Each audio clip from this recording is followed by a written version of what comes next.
कठोपनिषद। कठोपनिषद ग्रंथ में प्रथम अध्याय और प्रथम अध्याय में प्रथम वल्ली और प्रथम वल्ली में 22 नंबर का मंत्र। इस 22 नंबर के मंत्र के अवतरणिका में लिखा है, एवं उक्तः नचिकेता आह। आपके पुस्तक में है क्या? नहीं है तो लिख लीजिए। अवतरणिका के रूप में वो पंक्ति छपी है भाष्य की। एवं उक्तः नचिकेता आह।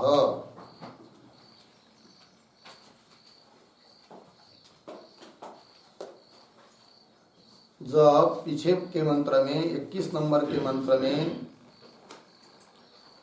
यमराज जी ने नचिकेता को बताया, तब क्या बताया कि देवता लोगों ने भी इस आत्म तत्व के बारे में पूर्व में संशय किया था। उनको भी जानना बहुत मुश्किल हुआ। ऐसा एषः धर्मः अनु सूक्ष्म है,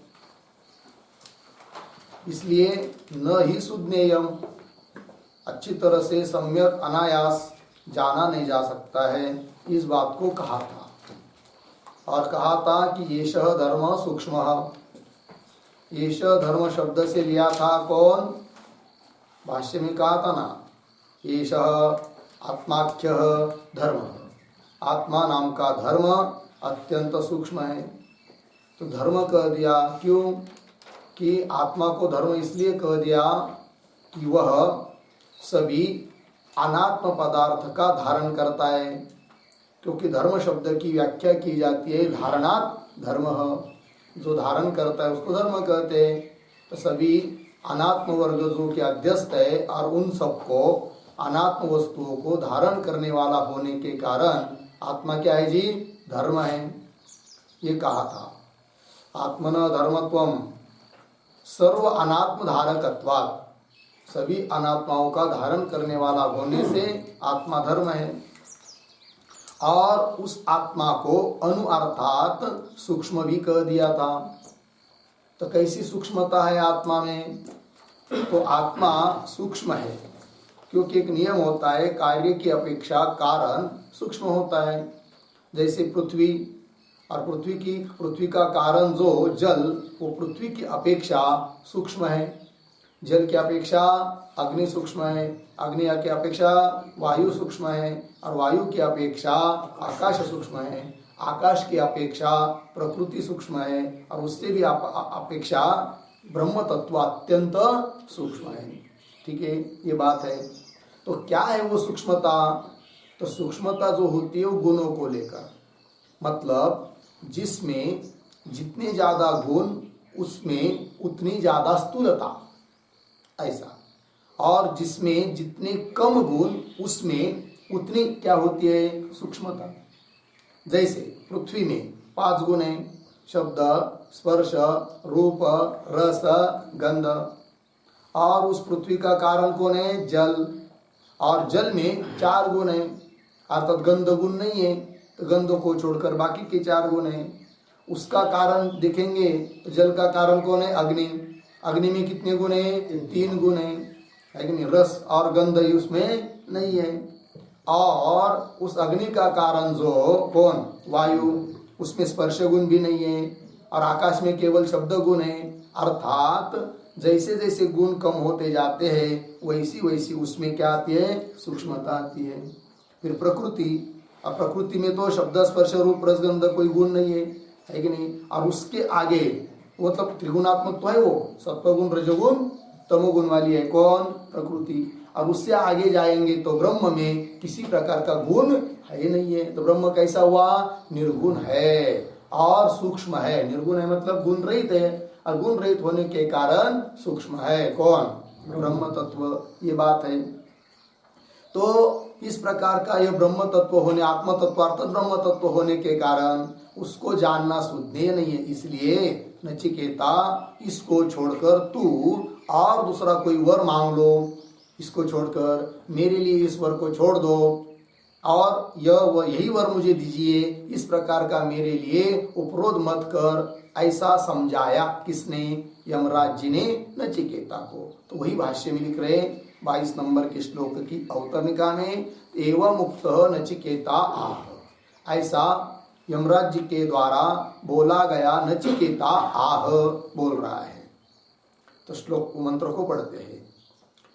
देवैरत्रापि विचिकित्सितं किल, देवैरत्रापि विचिकित्सितं किल, त्वं च मृत्यो यन्न सुज्ञेयमात्थ, त्वं च मृत्यो यन्न सुज्ञेयमात्थ, वक्ता चास्य त्वादृगन्यो न लभ्यो, वक्ता चास्य त्वादृगन्यो न लभ्यो, नान्यो वरस्तुल्य एतस्य कश्चित्, नान्यो वरस्तुल्य एतस्य कश्चित्, देवैरत्रापि विचिकित्सितं किल, त्वं च मृत्यो यन्न सुज्ञेयमात्थ, वक्ता चास्य त्वादृगन्यो न लभ्यो, नान्यो वरस्तुल्य एतस्य कश्चित्। देवैः अत्र अपि विचिकित्सितं किल, त्वं च मृत्यो यत् न सुज्ञेयम्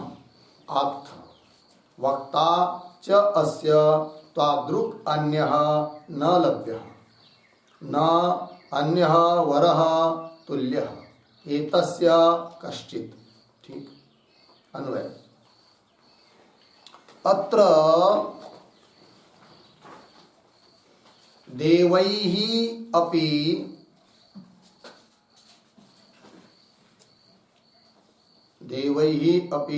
विचिकित्सितं किल,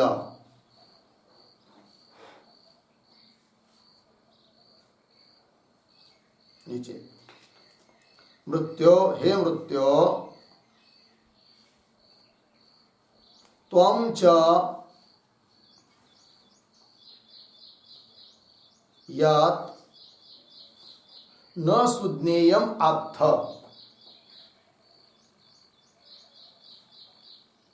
न सुज्ञेयम् अथ, नीचे च अस्य वक्ता त्वादृक् अन्यः न लभ्यः,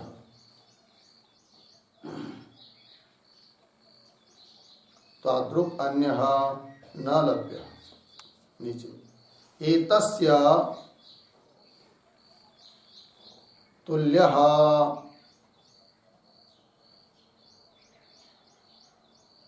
कश्चित्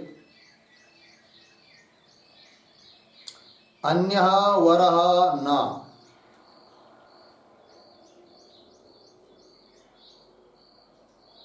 अन्यः वरः न। देखो भाई, तो नचिकेता बोल रहा है यमराज जी को, अत्र मतलब इस विषय में, आत्मा के बारे में, देवैः अपि विचिकित्सितम, देवता लोगों ने भी पूर्व काल में संशय किया था, संदिग्ध हुए थे, किल, ठीक है, ऐसा आपसे ही हमने सुना अभी अभी। और दूसरी बात, हे मृत्यो, हे यमराज जी महाराज, तो आप भी यत् न सुज्ञेयमात्य, यत् मतलब जिस आत्मा तत्व को न सुज्ञेय, सुज्ञेय है ऐसा नहीं बोल रहे हैं, न सुज्ञेयम जानने के लिए अत्यंत कठिन है, आत्थ ऐसा कह रहे हो, किंतु आप भी इसको सुज्ञेय नहीं बोल रहे हैं, तो इसको कौन बताएगा? अपंडित दूसरा कोई तो बता नहीं सकते, और आप ही इसके लिए बता सकते, क्योंकि आपके जैसा वक्ता, इसका बताने वाला और दूसरा कोई हो नहीं सकता है। च अस्य वक्ता, अस्य आत्मनः वक्ता, त्वादृगन्य, तुम्हारे अलावा और दूसरा कोई न लभ्य, खोज कर भी प्राप्त नहीं हो सकता है। लग गया? दूसरी बात, एक तो बताने वाले आप जैसे दूसरा कोई मिलेगा नहीं, और इस वर के अलावा और दूसरा कोई अच्छा वर भी नहीं हो सकता है। देखिए, एतस्य तुल्यः, ये तस्य मतलब आत्मज्ञान रूप जो वर मैंने आपसे मांगा है, इस वर से तुल्य, इस है कि नहीं, ये तस्य तुल्य, इसके तुल्य क्या कि कश्चित कोई भी अन्य वर न, और दूसरा कोई श्रेष्ठ वर है ही नहीं है, यही वर श्रेष्ठ है। अतः तात्पर्य क्या है फिर नचिकेता का, यही वर हमको दीजिए और आप ही दीजिए, क्योंकि आपके जैसा वक्त और दूसरा कोई है ही नहीं है। ये बात हो गई, ठीक है। तो अब इस मंत्र के शब्दों का अर्थ लिखते हैं।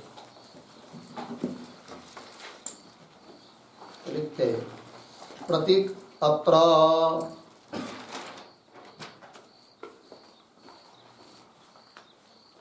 बराबर आत्मतत्वे,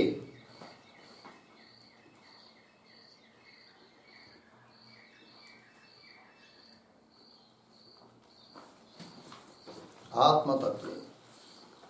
आगे प्रतीक देवैहि अपि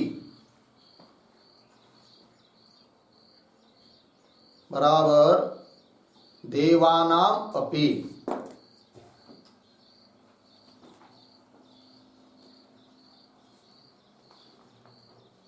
देवानाम अपि विचिकित्सितम् बराबर संशयः।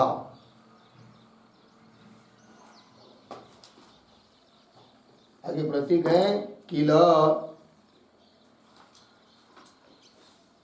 बराबर भवति एव,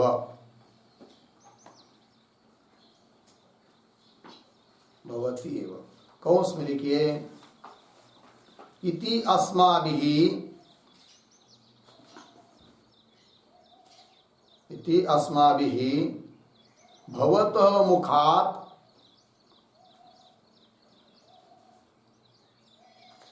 भवतः मुखात् एव श्रुतम् इत्यर्थः।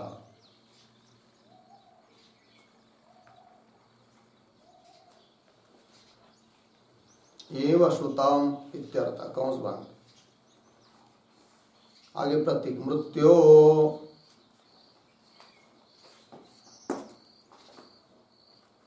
बराबर हे यम,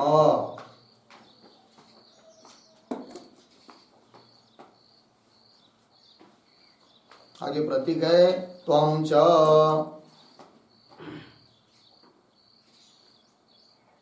बराबर त्वं अपि,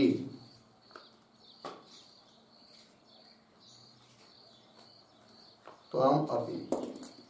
आगे प्रतीक यत् बराबर यस्मात्,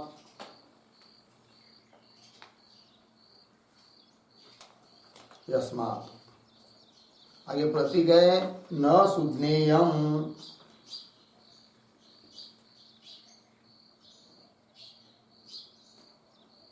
बराबर आत्मतत्वम् अनायासेन, आत्मतत्वम् अनायासेन ज्ञातुम् अशक्यम्, ज्ञातुम् अशक्यम्। आगे प्रतीक अथ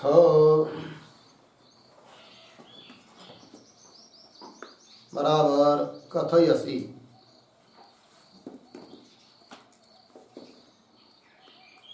आगे प्रतीक च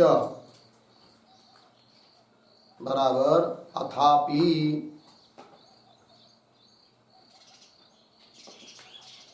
अथापि।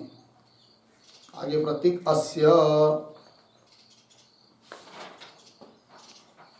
बराबर आत्मतत्वस्य,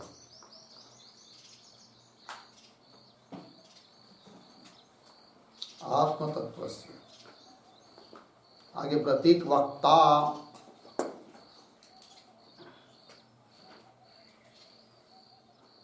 बराबर उपदेष्टा,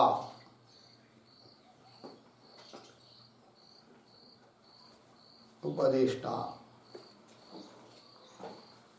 आगे प्रतीक तादृक्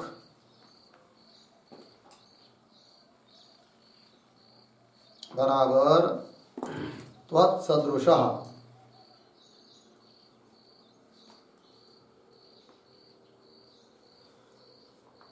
त्वत्सदृशः। आगे प्रतीक अन्यः बराबर त्वत्तः भिन्नः।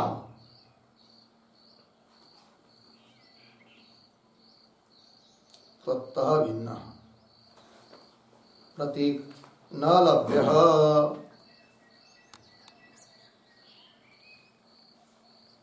बराबर न प्रापणीयः।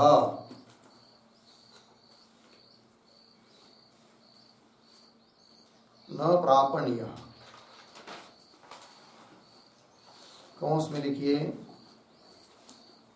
अतः त्वया एव। अतः त्वया एव अस्य उत्तरं देयम्। अस्य उत्तरं देयम् इति भावः। कौंस बंद। आगे प्रतीक एतस्य बराबर वरस्य। वरस्य। प्रतीक तुल्यः बराबर सदृशः।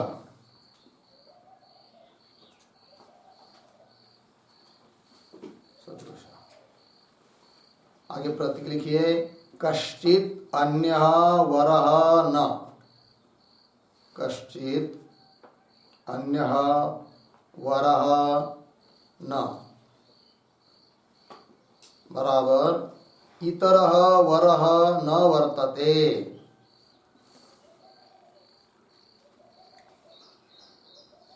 इतरः वरः न वर्तते। पूर्णविराम। ब्रह्मातिरिक्तस्य सर्वस्य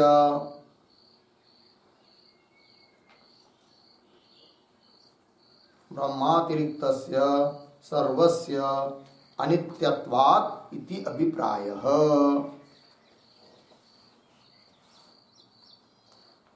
अनित्यत्वात् इति अभिप्रायः।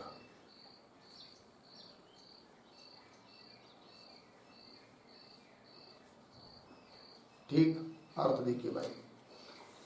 तत्र मतलब इस आत्म तत्व के बारे में देवैः अपि विचिकित्सितम् मतलब देवानाम अपि संशयः किल भवत्येव।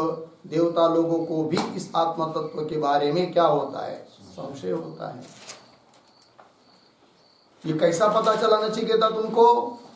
तो वो कहता है इति अस्माभिः भवत मुखातेव श्रुतम्। ये तो हम लोगों ने आपके मुख से सुना। यमराज जी महाराज आपने तो कहा अभी अभी ऊपर के मंत्र में, तो आपके मुख से हमने ये सुना है।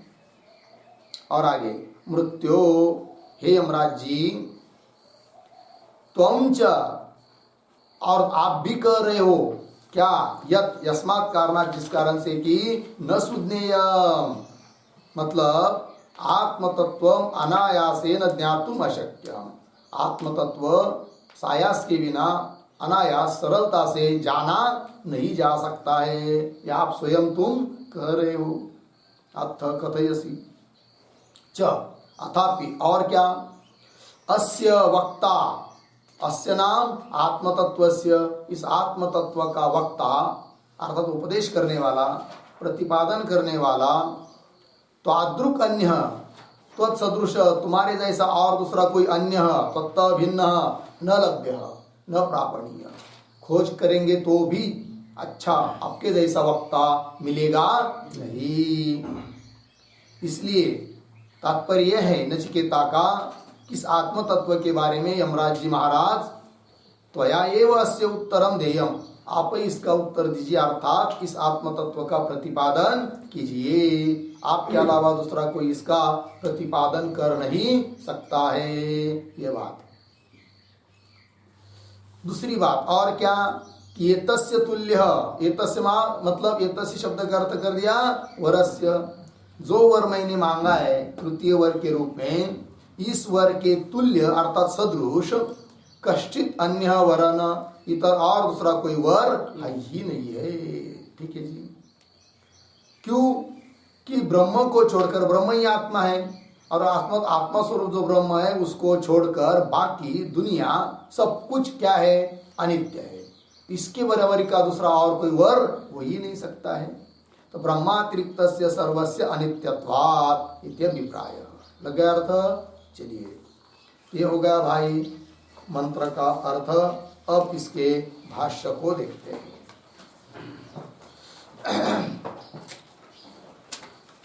भाष्य में देखिए, देवैहि अत्र अपि एतस्मिन् वस्तुनि विचिकित्सितं किल इति भवतः एव नः श्रुतं। पूर्ण विराम।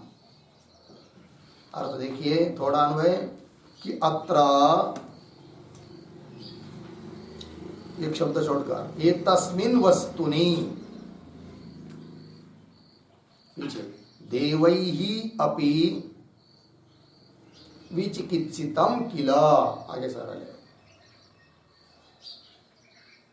अर्थ देखिए भाई, अत्र का अर्थ कर दिया, अत्र तो प्रतीक है, उसका अर्थ कर दिया ये तस्मिन वस्तु, इस आत्म तत्व रूप वस्तु के बारे में।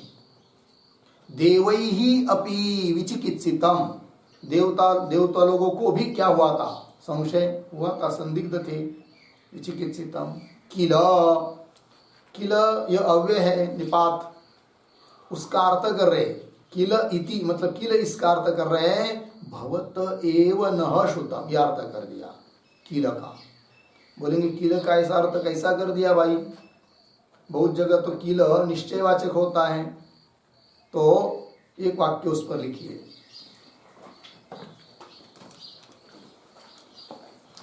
निपातानाम अनेकार्थत्वात्,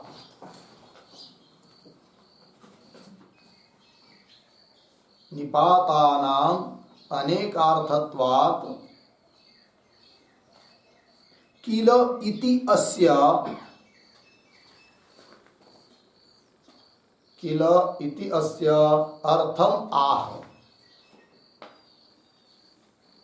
अर्थम आह। उदाहरण चिन्ह में आगे भवत एव नः श्रुतम इति,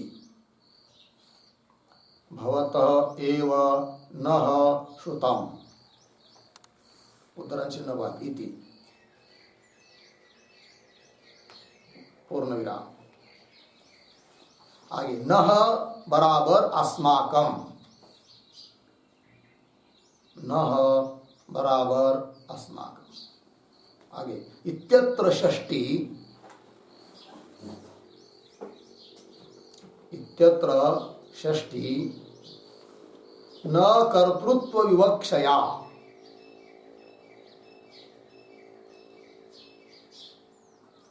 न कर्तृत्व विवक्षया, किंतु संबंधित्व मात्र विवक्षया, संबंधित्व मात्र विवक्षया। ठीक है, अर्थ देखिए। तो निपात जो होते हैं उनके अनेक अर्थ होते हैं। निपात एक संज्ञा है, अव्यय, तो अनेक अर्थ होते हैं। तो जैसे यहाँ पर किल का अर्थ कर दिया भवत एव नः श्रुतम, न मतलब अस्माकम, तो यहाँ पर षष्ठी कैसी हुई भाई? तो आस्मा भी ऐसा होना चाहिए था, आस्मा भी श्रुतम, ऐसा आपसे ही हमसे, आपसे ही हम लोगों ने सुना है ऐसा, किंतु यहाँ पर षष्ठी हुई है। तो यहाँ जो षष्ठी हुई है वो न कर्तृत्व विवक्षया, कर्तृत्व विवक्षा में षष्ठी नहीं है। फिर कैसे? किंतु संबंधित्व मात्र, मतलब आपने जो कहा वो हमने सुना है, उसका संबंध हमारे साथ आया है, ये बात विवक्षया। चलिए, तो पहला वाक्य हो गया भाष्य में, भवत एव न श्रुतम। आगे चलिए, त्वं च मृत्यो यत्, यत् प्रतीक है, उसका अर्थ अगर यस्मात्, न सुज्ञेयम आत्मतत्वम, आत्थ आत्थ का अर्थ कर रहे कथयसी। ठीक है, अर्थ देखिए इतने का ही, थोड़ा अन्वय। च मृत्यो त्वम यत् यस्मात् आत्मतत्वम न सुज्ञेयम अथ, न सुज्ञेयम अथ कथयसी, हो गया।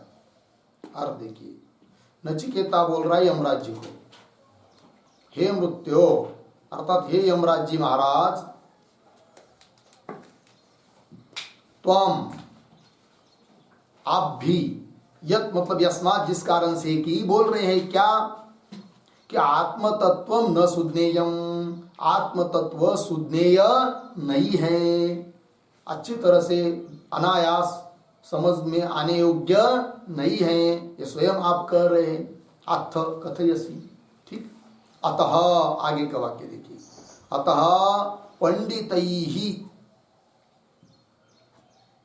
अपि अवेदनीयत्वात्, ठीक है, यहां पर पाठ भेद है। आपके पुस्तक में क्या है? पंडितैहि, आगे क्या है? अवेदनीयत्वात्। और कैलासाश्रम की पुस्तक में क्या है? पंडितैहि, उसके आगे हाँ उपदेशनीयत्वात्, ऐसा है ना। तो दोनों भी ठीक है, पाठ भेद है, किंतु दोनों में उपदेशनीयत्वात् अच्छी तरह से जल्दी लग जाता है, ठीक है। तो उपदेशनीयत्वात् इस पाठ को लेकर पहले अर्थ बता देते हैं। तो कह रहे नचिकेता बोल रहा है किसको? यमराज जी को, कि अतः, अतः मतलब इसलिए, इसलिए मतलब ऊपर क्या बताया कि आत्म तत्व सुज्ञेय नहीं है, और उसके बारे में देवता लोगों को भी क्या हुआ था? संशय हुआ था, ऐसा आत्म तत्व है। अतः पंडितैहि उपदेशनीयत्वात्, मतलब पंडितैहि का अर्थ होगा यहाँ पर आत्मज्ञेयि, आत्मवेत्ता जो लोग हैं उन्हीं के द्वारा उसका उपदेश किया जा सकता है, ठीक है ना। और आप तो आत्मज्ञ हैं, आत्म तत्व को जानने वाले हैं, और आपके जैसा दूसरा कोई वक्ता भी नहीं है, इसका मतलब आप ही उसका आत्म तत्व का कथन करने के लिए योग्य है, ये बोलना चाह रहा है। कौन? नचिकेता। ततः पंडितैहि उपदेशनीयत्वात्, पंडितों के द्वारा ही वो उपदेश करने के लिए योग्य है। कौन? आत्म तत्व। और वक्ता च अस्य धर्मस्य त्वादृक् तुल्य अन्य पंडितः न लभ्य, और तुम्हारे जैसा वक्ता दूसरा कोई पंडित मिलने वाला नहीं है, अतः आप ही हमको उस आत्म तत्व का उपदेश कीजिए। ये अर्थ निकल आया, लग गया जी। चलिए, तो क्या हुआ फिर? अतः पंडितैहि अपि उपदेशनीयत्वात्, लग गया ना पंक्ति। अब दूसरा पाठ भेद दिया है, अतः पंडितैहि अपि अवेदनीयत्वात्, ठीक है ना। तो पंडितों के द्वारा भी जिस तत्व का कथन नहीं किया जा सकता है, ऐसा ही आत्म तत्व है, और फिर आप भी उसको नहीं बताओगे तो दूसरा कोई तो बताने वाला मिलेगा नहीं हमको, क्योंकि आप के जैसा वक्ता और कुछ है ही नहीं है, तो आप ही हमको बताइए। ये दूसरा पाठ भेद को लेकर अर्थ हो जाता है, समझ में आया।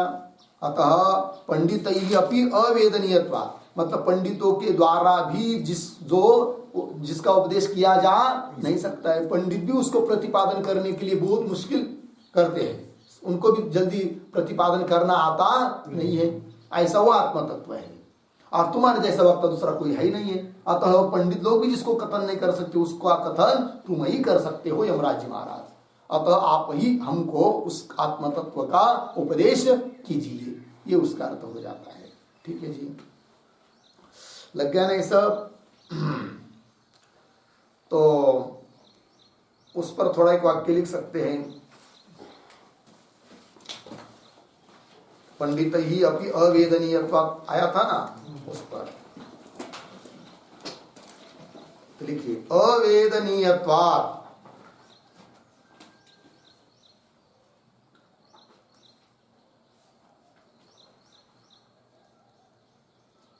और अब्लिक देकर क्या बोलते उसको मराठी में, तिरछी रेश, ये कि वही है ऐसा बताने के लिए। आगे उपदेशनीयत्वात् इति पाठभेदः, इति पाठभेदः।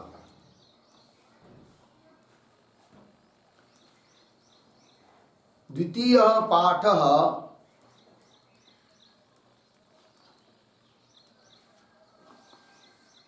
किंचित समीचीनः भाति,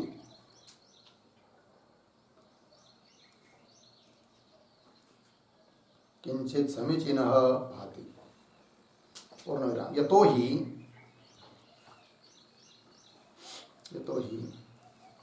देव विचार विषयस्य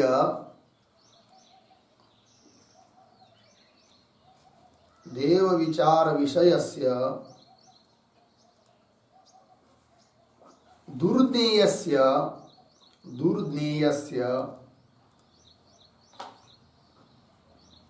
आत्मतत्वस्य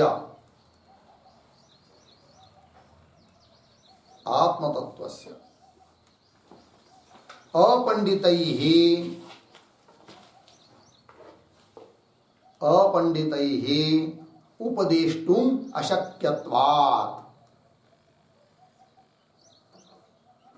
उपदेष्टुम् अशक्यत्वात्, अर्धविराम। पंडितैः एव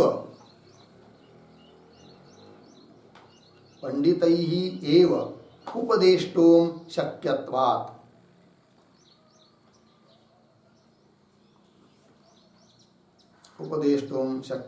पूर्णविराम। यमराज सदृशः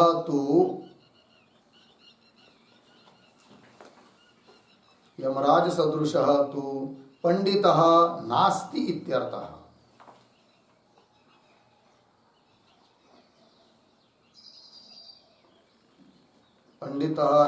इत्यर्थः। पूर्णविराम। प्रथम पाठे तु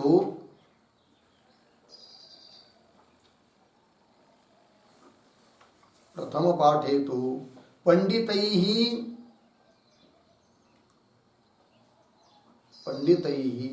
अज्ञातव्यत्वात्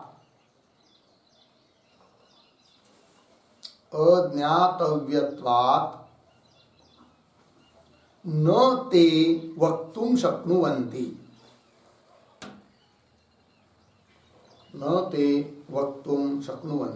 पूर्णविराम। भवान् यमराजः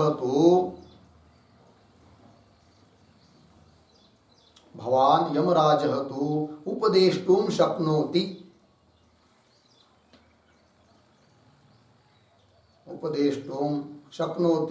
इति भावः।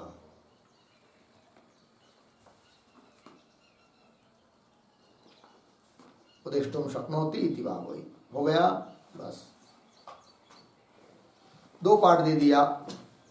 उसमें जो उपदेशनीयत्वात्, ये जो द्वितीय पाठ है वो जरा ठीक जल्दी लग जाता है। ये तो ही क्योंकि देव विचार विषयस्य, देवता ने भी जिसके बारे में विचार किया, जो दुर्विज्ञेय है, ऐसा जो आत्म तत्व, वह अपंडित ही उपदेष्टुम अशक्यत्वात्, अपंडितों के द्वारा उसका उपदेश नहीं किया जा सकता है। फिर पंडित ही वो उपदेष्टुम शक्यत्वात्, पंडित ही उसका उपदेश कर सकते हैं। इसलिए पहले पाठ में ठीक हो जाता है क्या, अतः पंडित ही उपदेशनीयत्वात्, पंडित ही उसका उपदेश कर सकते हैं, और आप जैसे पंडित दूसरा कोई है ही नहीं है यमराज जी महाराज, तो सरल हो गया। तो यमराज सदृश तो पंडित नास्ति इत्यर्थ लग गया। और प्रथम पाठे तो, प्रथम पाठ मतलब कौन था, अवेदनीयत्वात्, ठीक है ना। प्रथम पाठे तो पंडित ही अज्ञातव्यत्वात्, पंडितों के द्वारा भी जो जाना नहीं जा सकता है कि नहीं, अज्ञातत्वात्, ऐसा होने से न ते वक्तुम शक्नुवन्ति, इसलिए वो कथन कर नहीं सकते हैं। किंतु भवान यमराज तो उपदेष्टुम शक्नोति, किंतु आप यमराज जी महाराज तो उसका उपदेश कर सकते हैं। ये उसका अर्थ फिर लग जाता है द्वितीय प्रथम पाठ में भी। चलिए आगे, वक्ता च अस्य धर्मस्य त्वादृक् तुल्यः अन्यः पंडितः च न लभ्यः अन्विष्यमानः अपि। हो गया पूर्ण विराम। इसका थोड़ा अन्वय देखिए। च अस्य धर्मस्य, पीछे वक्ता त्वादृक् तुल्यः अन्यः पंडितः च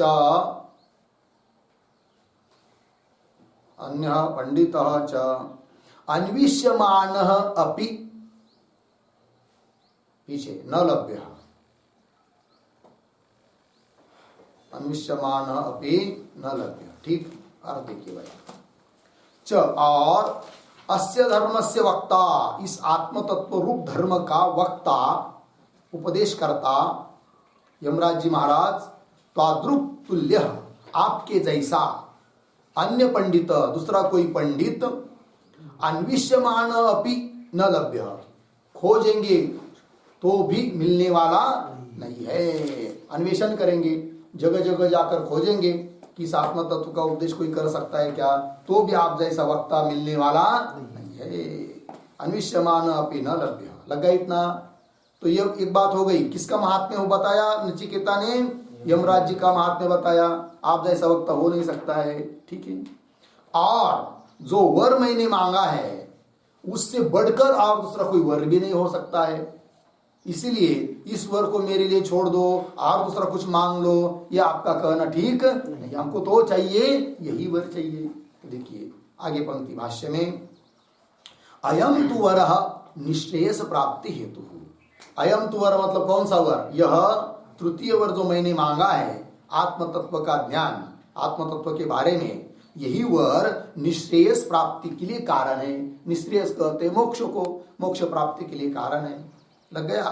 आगे, अतः नान्यः वरः तुल्यः सदृशः अस्ति एतस्य कश्चित् अपि अनित्य फलत्वात् अन्यस्य सर्वस्य एव इति अभिप्रायः। हो गया। अतः से आगे पढ़ना तो थोड़ा अन्वय करेंगे। तो अतः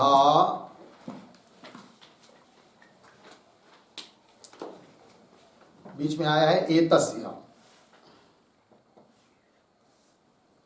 एतस्य, उसके पीछे जाएंगे तुल्यः सदृशः, ठीक है। उसके पीछे अन्यः कश्चित्, पीछे वरः,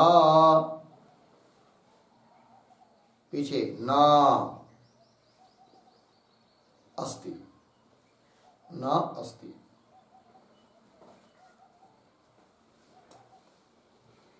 हो गया इतना। फिर आगे थोड़ा, अन्यस्य सर्वस्य अनित्य फलत्वात्, अन्यस्य सर्वस्य एव अनित्य फलत्वात् इति अभिप्रायः, इति अभिप्रायः, ठीक है। अर्थ देखिए भाई। अतः मिला शब्द, अतः इसलिए क्या, तो एतस्य तुल्यः सदृश, एतस्य, एतस्य का अर्थ एतस्य वरस्य, ऐसा लेना है, ठीक है ना।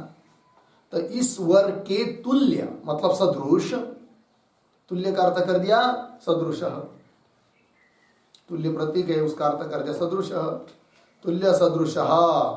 अन्यः कश्चित् वरः न, मतलब मैंने जो वर मांगा है इसके तुल्य, इसके सदृश दूसरा और कोई भी वर नहीं है। अन्य वरः न अस्ति, नहीं है। लग गया जी। क्यों? तो कह रहे अन्यस्य सर्वस्य एव अनित्य फलत्वात्, अन्य सब कुछ आत्म तत्व को छोड़कर बाकी जो भी कुछ है अन्य, वो सब के सब क्या है जी, अनित्य फल वाला है। और आत्म तत्व ही एक नित्य फल वाला है, क्योंकि आत्म तत्व का बोध हुआ तो आत्म तत्व की प्राप्ति होती है, जिसको हम कह सकते हैं मोक्ष की प्राप्ति। और आत्म तत्व नित्य है, तो नित्य स्वरूप ऐसा मोक्ष प्राप्त हो जाता है, और उसको छोड़कर बाकी सब तो अनित्य है। अतः ईश्वर के तुल्य सदृश और दूसरा कोई वर हो नहीं सकता है। अन्यस्य सर्वस्यैव अनित्य फलत्वात् इति अभिप्राय हो गया जी, ये अभिप्राय बता दिया। ठीक है, अब ये 22 नंबर का भाष्य पूरा हुआ।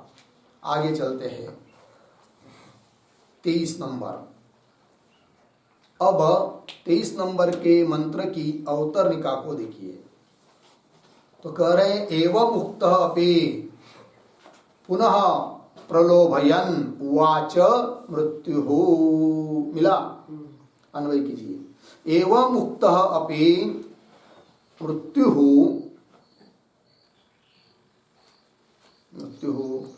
पुनः प्रलोभयन् उवाच। पुनः प्रलोभयन् उवाच। ठीक। एवं उक्तः अपि मृत्यु। एवं उक्त मतलब अभी अभी ऊपर 22 नंबर में, 22 नंबर के मंत्र में बताया ना, किसने? नचिकेता ने। किसको? यमराज जी को। तो उक्त कौन हुआ? यमराज जी। तो नचिकेता के द्वारा ऐसा बताने पर किसको? यमराज जी को। एवं उक्तः अपि मृत्यु, ऐसा बोलने पर भी वह मृत्यु अर्थात यमराज जी पुनः प्रलोभयन् उवाच, पुनः उस नचिकेता को प्रलोभित करते हुए बोल रहे हैं। उवाच बोले, तो क्या बोले? तो मंत्र के माध्यम से मंत्रों का उच्चारण करते हैं। शतायुषः पुत्र पौत्रान् वृणीष्व। शतायुषः पुत्र पौत्रान् वृणीष्व। बहून् पशून् हस्तिहिरण्यमश्वान्। बहून् पशून् हस्तिहिरण्यमश्वान्। भूमेर्महदायतनं वृणीष्व। भूमेर्महदायतनं वृणीष्व। स्वयं च जीव शरदो यावदिच्छसि। स्वयं च जीव शरदो यावदिच्छसि। शतायुषः पुत्रपौत्रान् वृणीष्व। बहून् पशून् हस्तिहिरण्यमश्वान्। भूमेर्महदायतनं वृणीष्व। स्वयं च जीव शरदो यावदिच्छसि। शतायुषः पुत्रपौत्रान् वृणीष्व। बहून् पशून् हस्तिहिरण्यम् अश्वान्। भूमेः महद् आयतनं वृणीष्व। स्वयं च जीव शरदः यावत् इच्छसि। ठीक है, अन्वय। शतायुषः पुत्र पौत्रान् बहून् पशून् पीछे वृणीष्व। हस्तिहिरण्यम् अश्वान्। भूमेः महद् आयतनं वृणीष्व।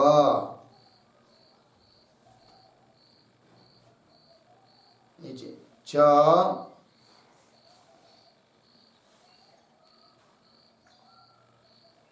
ठीक है, पीछे स्वयं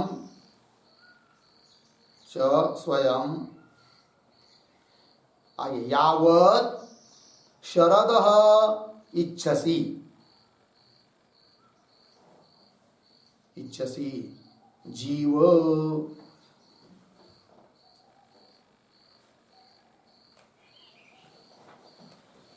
ठीक है, अर्थ देखिए भाई। तो शतायुषः पुत्र पौत्रान नचिकेता को बोल रहे हैं कौन? यमराज जी। अरे भाई छोड़ दो ना ईश्वर को, मैंने कहा ना आपको एक बार कि हमारे लिए ईश्वर को छोड़ दो, अर्थात ईश्वर को मत मांगो। किस वर को? आत्म तत्व रूप इस तृतीय वर को मत मांगो। इसको छोड़कर दूसरा कुछ भी मांगो। तो क्या मांग सकते हो आप? तो आप यदि कहेंगे कि हमको दीर्घ आयुष्य वाले पुत्र पौत्र दीजिए तो भी मांग लो, हम दे देते हैं। ठीक है ना? कौन बोल रहे हैं? यमराज जी। है नहीं? दीर्घ आयुष्य वाले पुत्र पौत्राधिक मांगना चाहते हो, मैं देने के लिए तैयार हूं। इतना ही नहीं, बहुत सारे पशु है कि नहीं मांगेंगे आप, पशु रूप धन, तो उसको भी मैं देने के लिए तैयार हूं। इतना ही नहीं, हत्ती, हिरण्य, सुवर्णादि, अश्व, घोड़े, है कि नहीं, ये सब मांगना चाहते हो तो भी मैं आपके लिए देने के लिए तैयार हूं। कदाचित नचिकेता बोलेगा, महाराज जी आप तो ये सब दे देंगे, पुत्र पौत्राधिक, हत्ती आदि, ठीक है।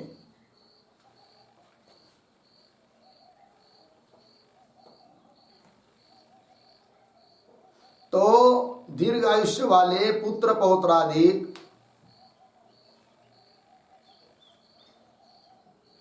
और क्या हो रहा है,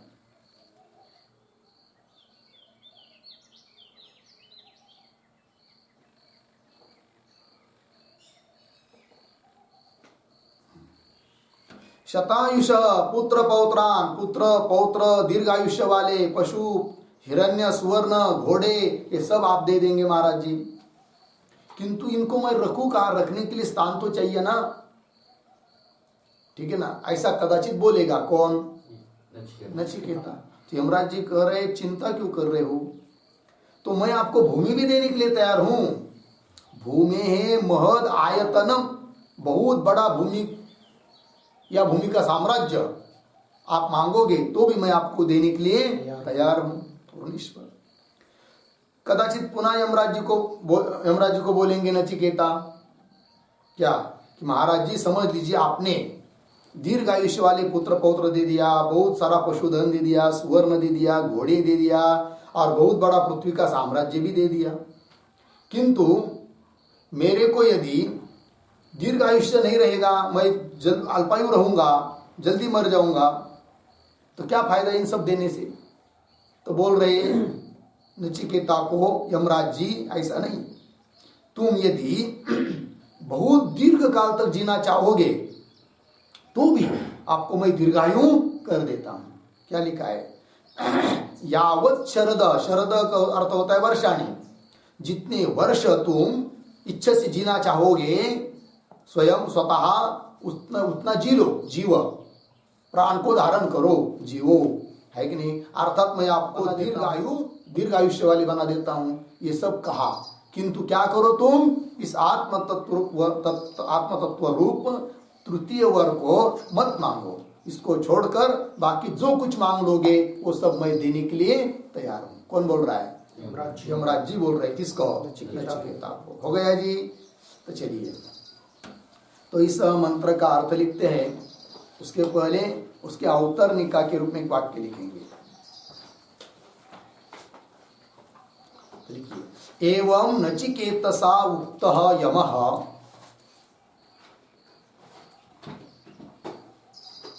एवं नचिकेतसा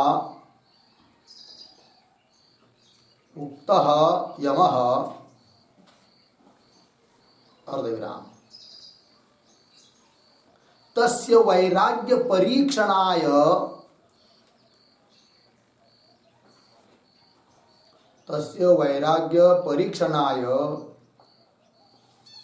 नानाविधवरैः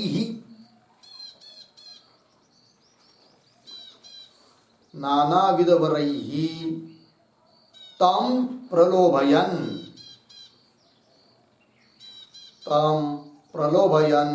आह।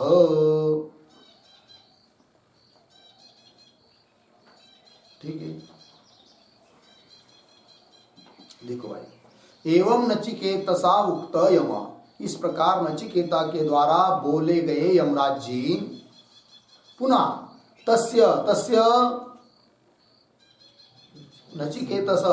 नचिकेता का वैराग्य परीक्षणाय, नचिकेता में कितना वैराग्य है या नहीं है, इस बात की परीक्षा लेने के लिए नानाविध वरैहि, अनेक प्रकार के वरों के द्वारा, तम प्रलोभयन, तम नचिकेतसम, उस नचिकेता को प्रलोभित करते हुए बोल रहे हैं। कौन? यमराज जी। ठीक है, तो क्या बोल रहे हैं? तो लिखते हैं आप लोग उसका अर्थ। प्रतीक है शतायुषः, बराबर शतवर्ष जीविनः।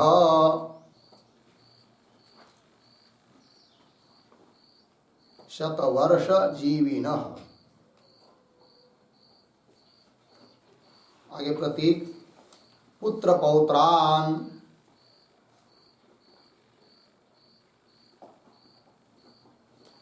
बराबर पुत्रान पौत्रान च।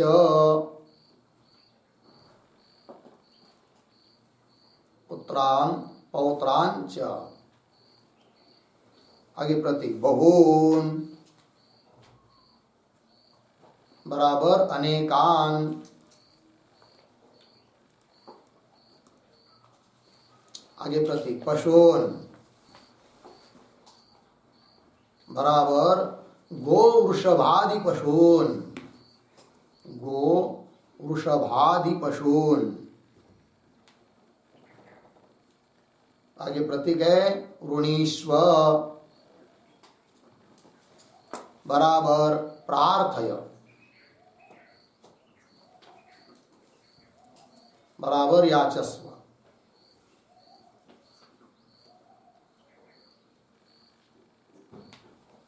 आगे प्रतीक है हस्ति हिरण्यम,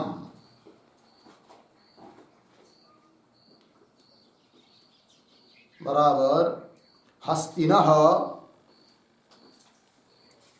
हस्तिनः, बराबर गजान। हिरण्यम, बराबर कांचनम। कांचनम, बराबर सुवर्णादिकम।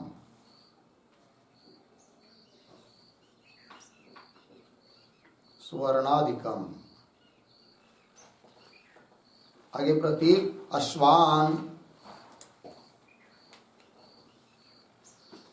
बराबर सूर्याश्व समानान। सूर्याश्व समानान हयान, बराबर तुरगान। तुरगान। आगे प्रतीक भूमे, बराबर पृथिव्याः। पृथिव्याः।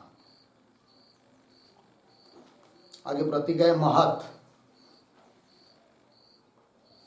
बराबर प्रभूतम। प्रभूतम कौंस में लिखिए विस्तीर्णम। कौंस बंद। आगे प्रतीक आयतनम,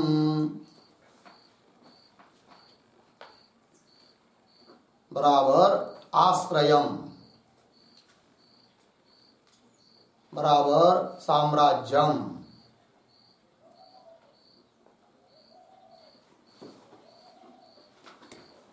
आगे प्रतीक है ऋणीष्व,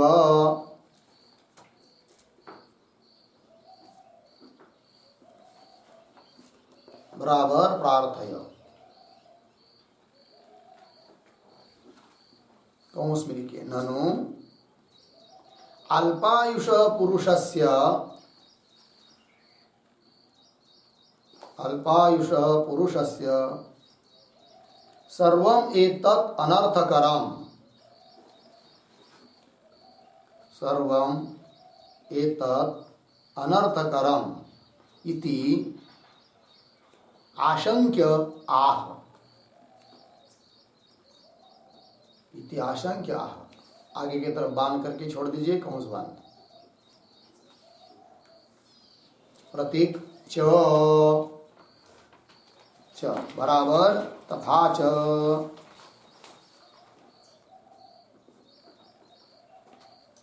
आगे प्रतीक है स्वयं, बराबर स्वयं च त्वम। स्वयं च त्वम। प्रतीक है आगे यावत् शरदः,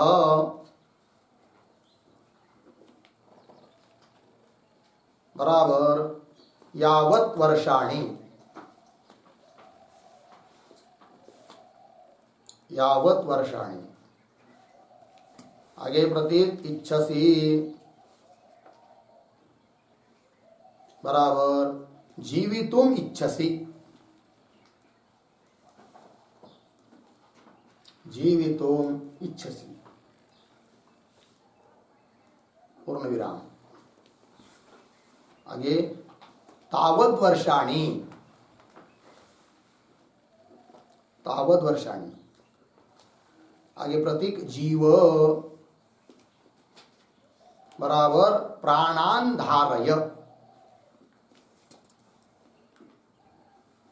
प्राणान धारय हो गया। अर्थ देखिए भाई, 100 वर्ष जीविना पुत्र पौत्रान, 100 वर्ष तक जीवित रह सके ऐसे पुत्र और पौत्र, पुत्र पौत्र कहते पुत्र के पुत्र, पुत्र पौत्र आदि कौन को, और बहुन अनेकान पशुन, कौन पशु, गो वृषभादीन पशुन, गाय बैल आदि बहुत सारे पशुधन, वृणीष्व प्रार्थय मांग लो। इतना ही नहीं, हस्ती हिरण्यम, हत्ती, हस्ती न मतलब गजान, हत्ती, हिरण्य सुवर्णादि कांचन, और अश्वान घोड़े, वो भी कैसे घोड़े, ऐसे सामान्य घोड़े नहीं दूंगा मैं, सूर्याश्व समानान, सूर्य भगवान के जो घोड़े हैं कि नहीं उसकी तरह कभी भी न थकने वाले ऐसे दिव्य घोड़े मैं दूंगा। हयान, हयान कहते तुर्गान मतलब घोड़े।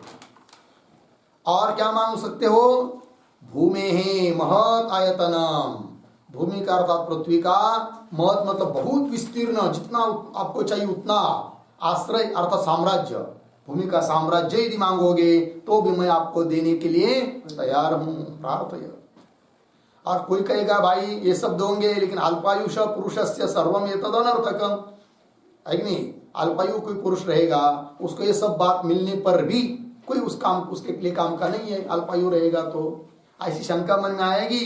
तो भी कह दिया फिर यमराज जी ने, इसकी भी चिंता मत करो, तुमको स्वयं को भी बहुत दीर्घ आयुष्यम बना देते हैं आयु वाले।